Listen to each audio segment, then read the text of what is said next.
Good afternoon, ma'am. I'm Priyadatta. I'm a member of Hashtag, the Public Relations and Website Committee of SIBM Hyderabad. I would like to ask you a few questions.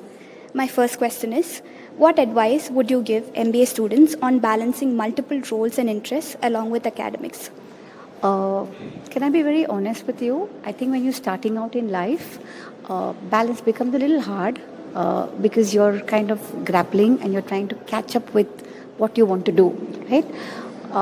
Once you have kind of found that place, okay, this is where I want to go and this is what I want to do. There's never an end in life as to, अच्छा इसके बाद हम ये करेंगे. Life is not like that. Life flows, right? And when life flows, and trust me, your plate is only going to get bigger. Initially, it's only be dal, chawal, roti. Then you will have sabzi, salad, everything coming into you. Your plate gets bigger and bigger. So I think it's very easy for youngsters if they learn to balance it when they're young. For example, you're in college. I'm sure you have a very hectic schedule.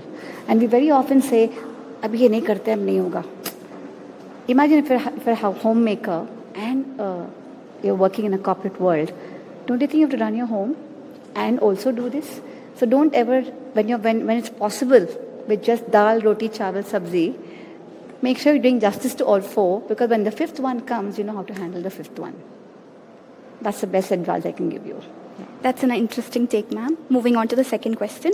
Ensuring that every child feels valued and understood is central to your approach. How can we, as MBA students, incorporate empathy into our approaches to foster a productive and supportive academic environment?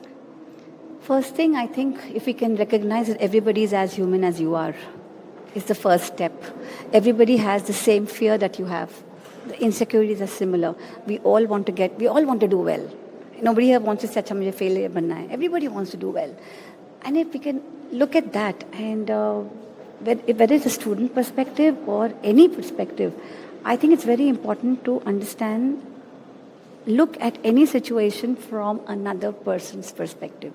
That's, for example, if you're selling a particular product, or if I am talking for children, in a class of 30, I have 30 different minds. And 30 different minds have 60 different parents, right? Each parent has a different outlook. Now, when I come up with any solution for anything, I should have the ability to step into the parent's shoe, right? And that, I think, is the best way to start empathy. You know how it feels. So I think the minute you understand you're human and you know how to put yourself in somebody's shoe, the solutions you come out will be better rounded. Yeah. Thank you for your time, ma'am.